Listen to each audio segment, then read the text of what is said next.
আমার প্রিয় চাকরি প্রত্যাশী ভাই ও বোনেরা, কেমন আছেন আপনারা সবাই? আশা করি অনেক ভালো আছেন। দেখুন, বাংলাদেশ নারী উন্নয়ন প্রকল্পে নতুন করে নিয়োগ বিজ্ঞপ্তি প্রকাশিত হয়েছে, যেখানে কর্তৃপক্ষ বলেছেন বাংলাদেশ নারী উন্নয়ন প্রকল্পের আওতাধীন বিভিন্ন শূন্য পদে সরাসরি নিয়োগের জন্য বাংলাদেশের প্রকৃত নাগরিকদের নিকট থেকে অনলাইনে আবেদন আহ্বান করা হচ্ছে, যেখানে সর্বমোট পদের সংখ্যা রয়েছে 780টি। এখানে দেখুন পদের বিবরণ ও পদ বন্টন। প্রথমে রয়েছে প্রকল্প সহকারী, যেখানে 180টি শূন্যপদ রয়েছে। এরপর রয়েছে অফিস সহকারী কাম কম্পিউটার মুদ্রাক্ষরিক, যেখানে 200টি শূন্যপদ রয়েছে। এরপর রয়েছে ফিল্ড সুপারভাইজার, যেখানে 150টি শূন্যপদ রয়েছে। এরপর রয়েছে ডাটা এন্ট্রি অপারেটর, যেখানে 100টি শূন্যপদ রয়েছে। এরপর রয়েছে হিসাব সহকারী, যেখানে 80টি শূন্যপদ রয়েছে। এরপর রয়েছে অফিস কর্মচারী, যেখানে 70টি শূন্যপদ রয়েছে। অর্থাৎ সর্বমোট 6টি জব ক্যাটাগরিতে বাংলাদেশ নারী উন্নয়ন প্রকল্প 780 জনকে নিয়োগ দিবে এবং এখানে চাইলে বাংলাদেশের 64টি জেলা থেকে নারী পুরুষ উভয়ে আবেদন করতে পারবেন। দেখুন যোগ্যতাটি, ন্যূনতম এসএসসি পাশ করেই এই নিয়োগ বিজ্ঞপ্তিতে আবেদন করার সুযোগ থাকছে।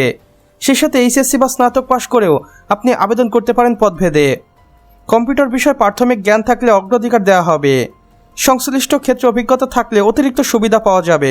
বয়স সীমাটি দেখুন, সাধারণ প্রার্থীদের জন্য 18 থেকে 30 বছর এবং মুক্তিযুদ্ধ প্রতিবন্ধী অগ্রসর কোটায় যাদের রয়েছে তাদের বয়স কিছুটা শিথিলযোগ্য করা হবে। আবেদন পদ্ধতি দেখুন, আবেদন করতে হবে অনলাইনের মাধ্যমে। আবেদন ফর্ম পূরণ ও সাবমিট করতে হবে নির্ধারিত সময়ের মধ্যে। গুরুত্বপূর্ণ তারিখসমূহ দেখুন, 19 ডিসেম্বর 2025 এই নিয়োগ বিজ্ঞপ্তিতে আবেদন করতে পারবেন এবং আবেদনটি শেষ হবে 18 জানুয়ারি 2026। প্রয়োজনীয় কাগজপত্র দেখুন, সদ্য তোলা রঙিন ছবি পাসপোর্ট সাইজের এবং স্ক্যান ছবি আপলোড করতে হবে। শিক্ষাগত যোগ্যতার সনদপত্র, জাতীয় পরিচয়পত্র বা জন্ম নিবন্ধন। বিশেষ নির্দেশনায় দেখুন, অসম্পূর্ণ বা ভুল তথ্য প্রদান করলে আবেদন বাতিল বলে গণ্য হবে। নিয়োগ সংক্রান্ত সকল সিদ্ধান্ত কর্তৃপক্ষের সিদ্ধান্তই চূড়ান্ত বলে বিবেচনা করা হবে। তো আমার প্রিয় চাকরি প্রত্যাশী ভাই ও বোনেরা, আমাদের আজকের ভিডিওটি এতটুকুই। ভিডিওটি ভালো লেগে থাকলে অবশ্যই চ্যানেলটি সাবস্ক্রাইব করে দিবেন এবং পাশে থাকা বেল আইকনে ক্লিক করে দিবেন। আর বাংলাদেশের কোথা থেকে দেখছেন আপনি অবশ্যই কমেন্ট করে জানাতে ভুলবেন না।